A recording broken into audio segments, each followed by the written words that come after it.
Mommy Talk, where we're real, relatable, and right on time. We are your hosts. I'm Miss April. Hi, I'm Miss Lisa. Hi, and I'm Dr. Pert, and This is Welcome Mommy to Talk. Mommy Talk. Today's topic, we will be discussing academics and how we can better be advocates for our children. As parents, we are the best advocate to ensure that our children receive quality education.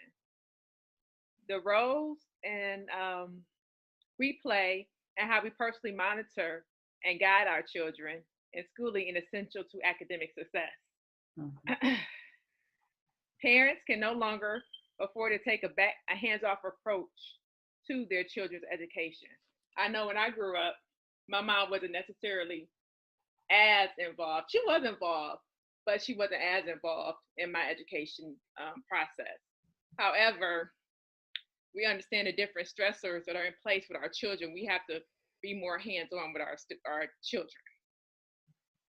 when you say hands on, what do you mean by that? All right. So when I say involved, meaning involved in the school, meaning you have to show your presence.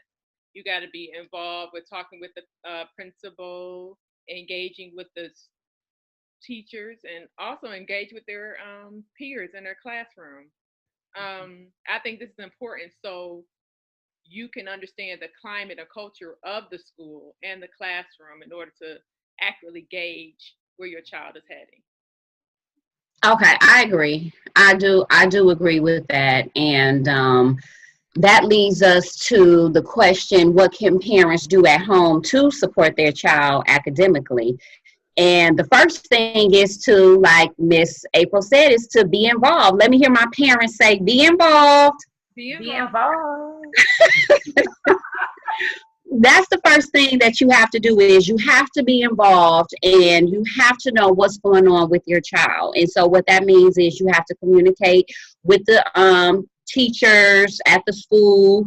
If your child is involved in extracurricular activities, you want to communicate with them.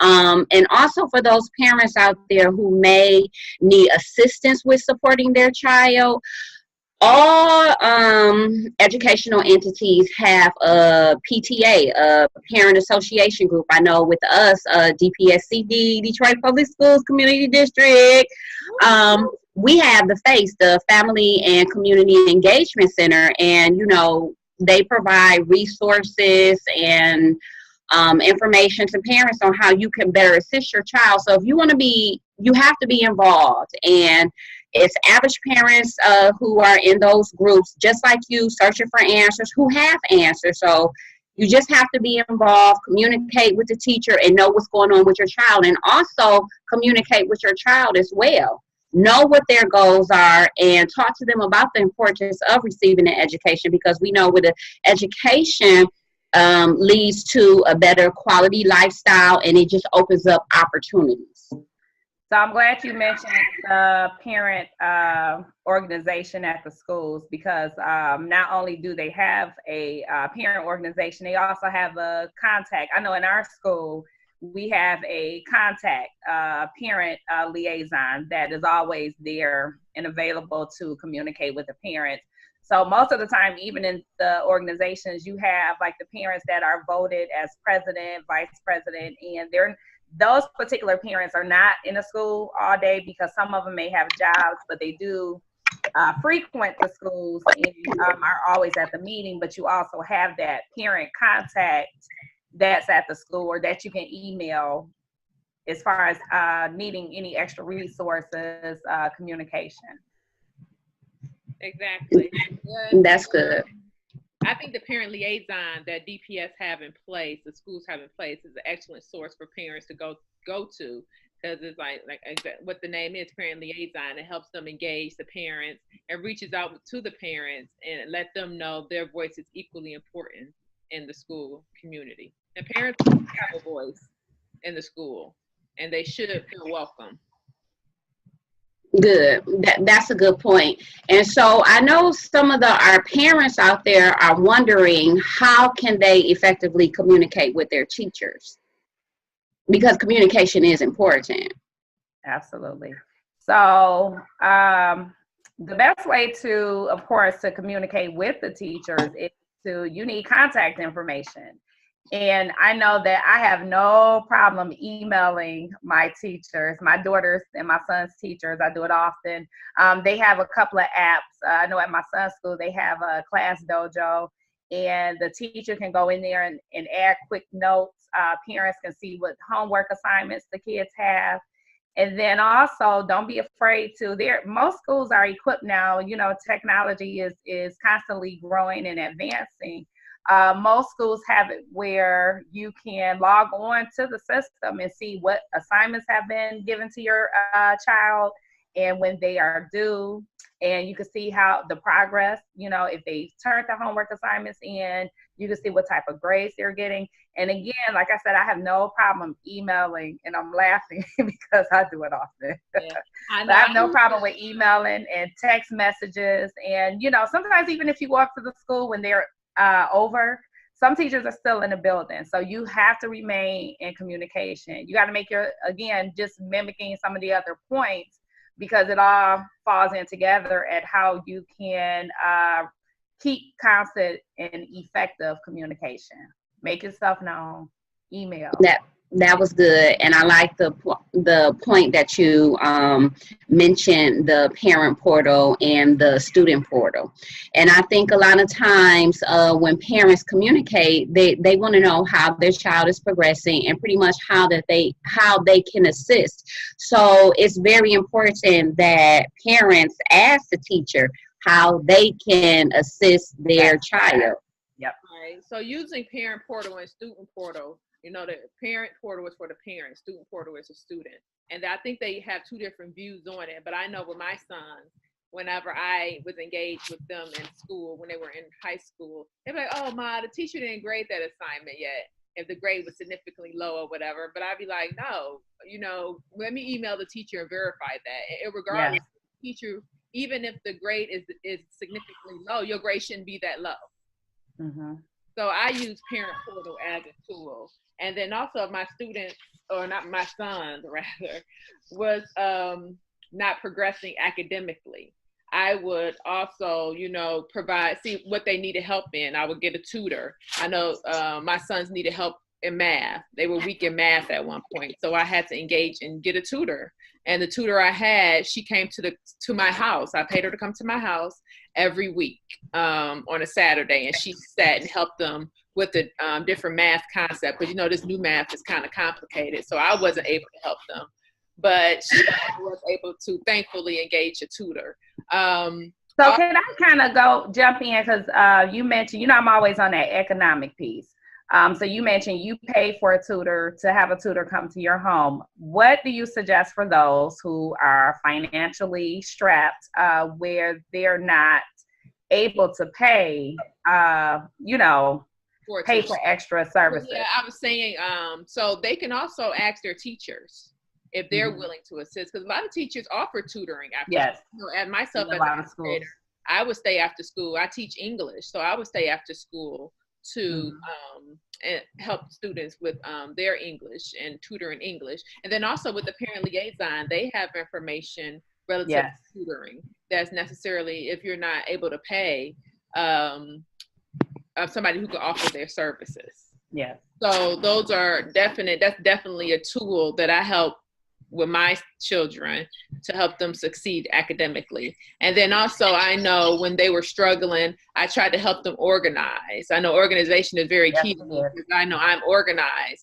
and I always try to, you know, help them know that if you organize, put things in different places, you can always go back and reach it. Like I had them have an English folder. I had them have a math folder. Eventually at the end of the school year, it would be all array. But I always had them put their information in different folders so that when you take it out, you can have the stuff, the tools you need or the assignments you need, as opposed to fishing through your messy book bag or whatever. So I know organization is a key to help your child to succeed. And then also protocol. I know with my sons, I would have them, as soon as they get home, you do your homework. No watching TV, you may can get a snack, but do your homework. That's just the protocol. So you got to set protocol and set the tone at home, and make education important at home first in order for them to succeed in school.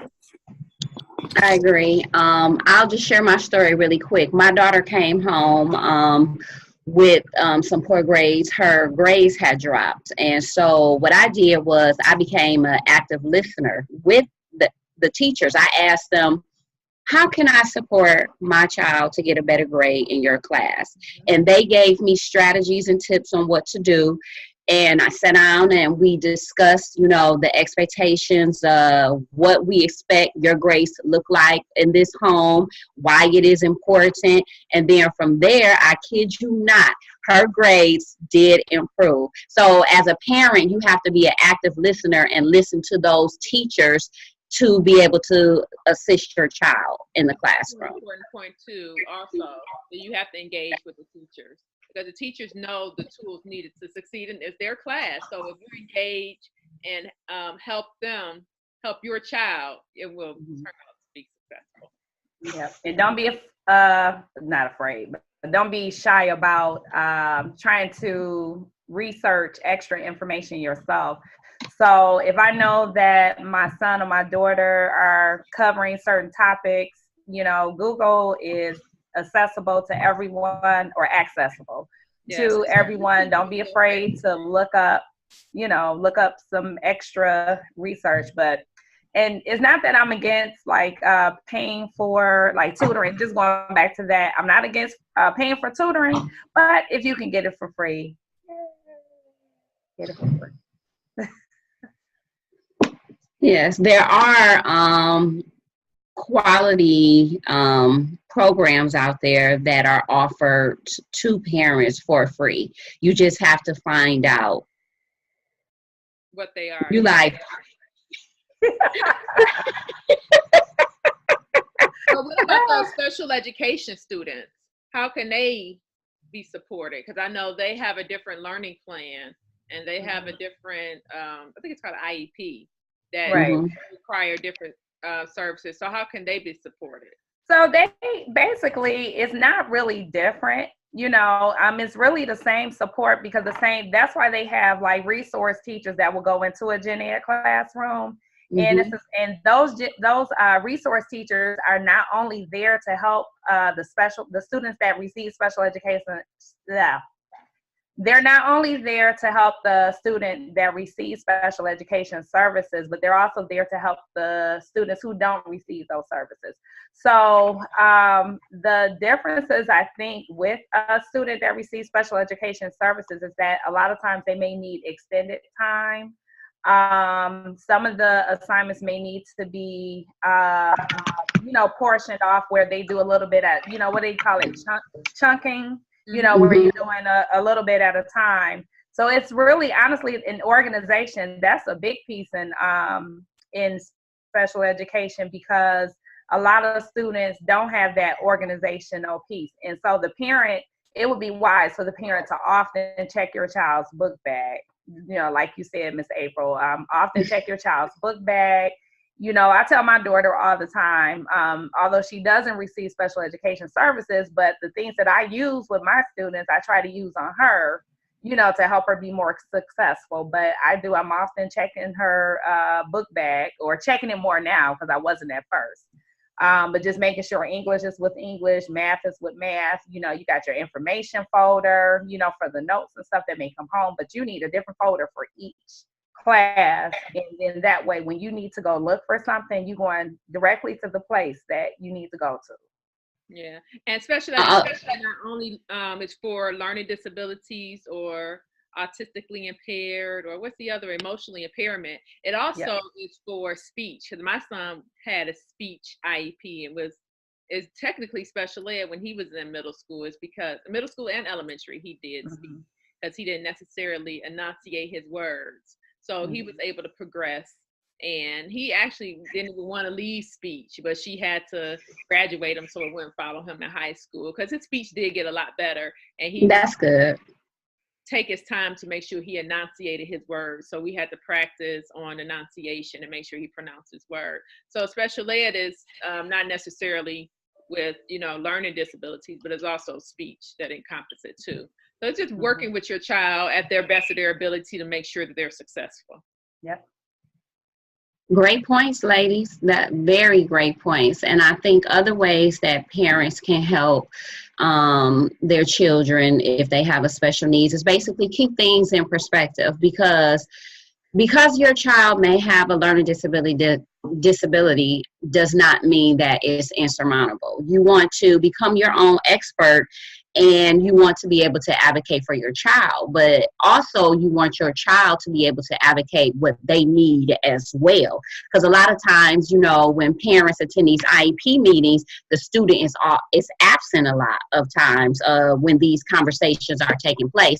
So the best thing that a parent can do is have your child also be involved, so they can learn how to advocate for themselves, and also so that they can become more familiar with what their strengths and weaknesses are. Because remember, everything is by, when we're in these meetings, it's by perception. So if the child is included, they can also say, well, I think I need help in this area, or, a teacher can better assist me that way. So parents just have to advocate for their child, but don't play the victim and don't find fault. You want to be a problem solver and choose help me out. How to better move forward for your child to put them in the best position. And you don't want to regress and be negative towards the situation and feel hopeless. You always want to be progressive and help them, see the sunshine, or help them see themselves as being successful, whatever adversity is put in their path. Absolutely, because you have a lot of successful individuals out there who have had or who still have a special disability and need accommodations, but they out there and they're doing their things. So, don't use it as a crutch. Use it as these are the accommodations that will help my child progress in life, and they're able to advocate. Accommodations, because we all learn differently, Yes. We really have different accommodations. So absolutely. I know I'm visual.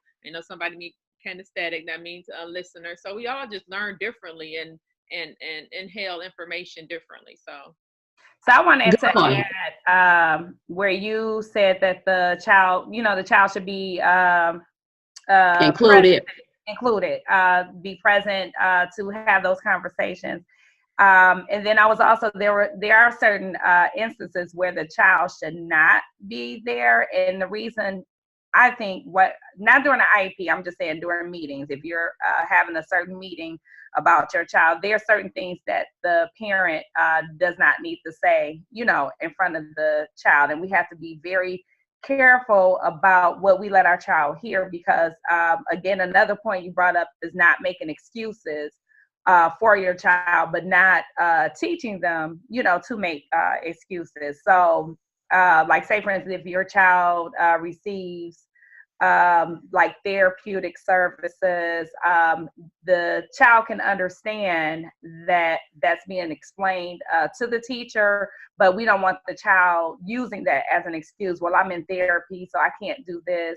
I'm sorry. No, I agree.